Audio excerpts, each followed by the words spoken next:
like I came in knowing that it was going to be an all-female cast for the most part, and that it was I'm sure it was going to be very empowering, but I Yeah. don't think it really hit until the end of episode 2, where they're having this chase scene through the red light district, right? Yeah.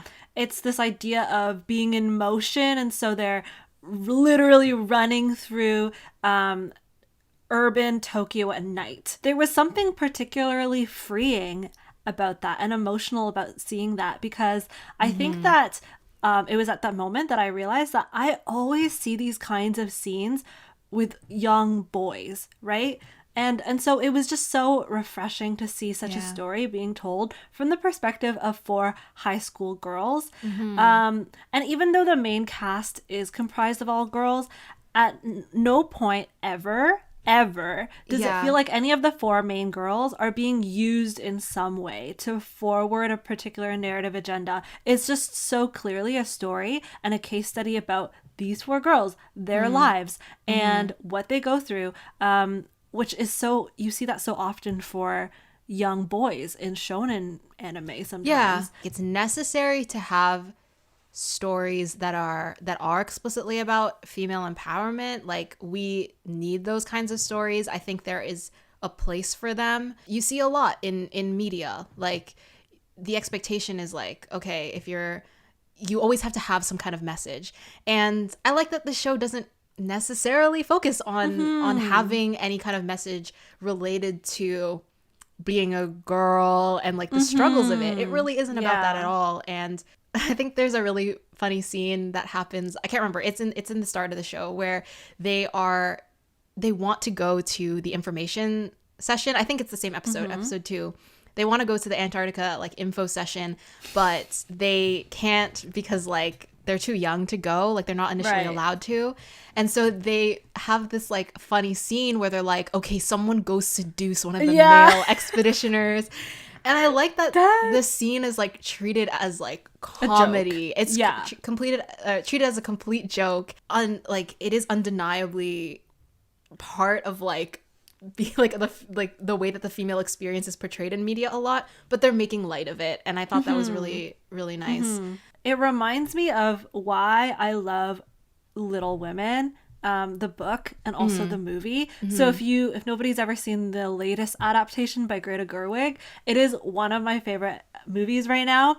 And I distinctly remember an interview that with Greta, Mm-hmm. and she was talking about how she really made it important to emphasize sound in the movie so that she could create this symphony of sound in the girls' household of the girls laughing and slamming Mm-hmm. doors and cooking in the kitchen. And I think that in some ways they do this also in A Place Further Than the Universe, because there's so many like there's never a dull moment with the girls, you know. They're always Mm-hmm. laughing about something, pranking each other, Yeah.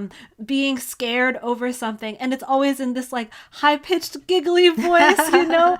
But I think that's part Yeah. of the appeal, because there is something about, there has been something historically about how women should be, you know, sit nice and pretty and quiet, and Mm-hmm. to see something like a work that portrays females and women as loud and boisterous and just being themselves freely Yeah. without any restraint is Mm-hmm. is refreshing to see and very encouraging as well. And I also was thinking like, how would this show be feel different if it like was about like if it followed a cast of boys? Because I Mm-hmm. think what we had mentioned in our Cowboy Bebop episode was that there are some stories or experiences or emotions that you can really only portray through the female experience. Right, And yeah. I do think that the adventure story would feel different if it was following a cast of boys.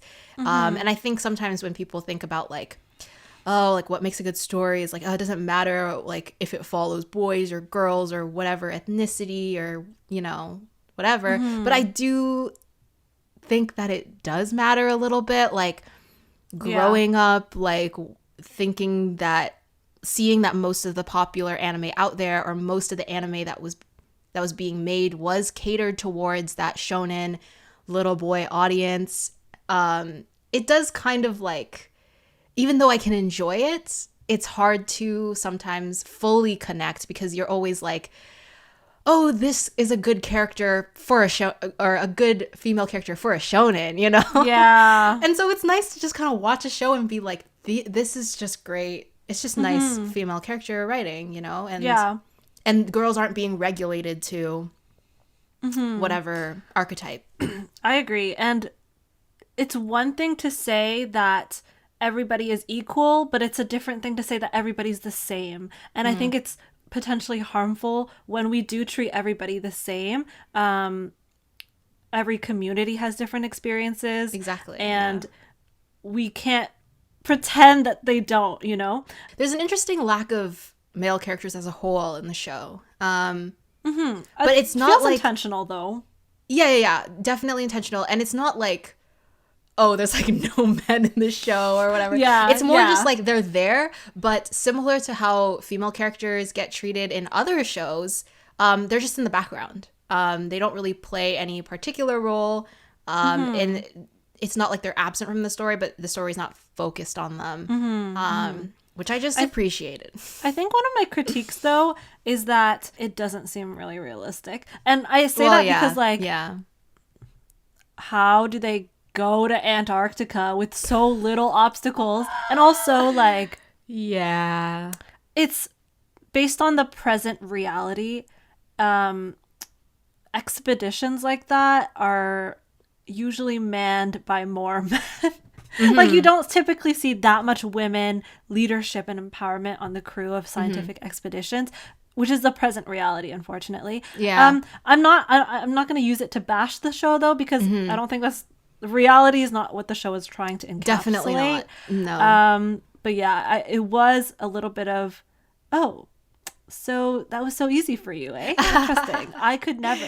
Because if the show is serving to inspire, right? Yes. You might want to add in a little realism. But, I mean, it's a fine line. Yeah, so whatever. it is a fine line. And I think, like, again, there's nothing wrong with wanting to write a story that's supposed to, like, it's supposed to very closely resemble, like, slice of life, contemporary in our real world. But to write that world a little bit more aspirationally than our real worlds. Like, I think that's totally fine. I don't think every piece of media that is like, that sets out to be a contemporary has to, like, you know, stick to our real world standards like so closely. Because I think there is value in writing aspirationally and being like, maybe the commander of the expedition is a woman and maybe everyone around her is a woman. Yeah, exactly. What's wrong with that? Like, maybe it's not realistic right now, but, like, who cares? Like, it's it didn't detract from the show for sure. I want a shonen with a girl. I know. I want a shonen with a female protagonist, which I can think already. Like, maybe Soul Eater was a good example. Yeah, I know we talked about Soul it Eater before. was one of a kind. I suppose. And then what else? Let's look it up right now. To be honest, not all of these look like shonen, like in the way that, like, Soul Eater is a shonen, in the way that Hero Aka is a shonen. Maybe we'll write it. An idea, a thought.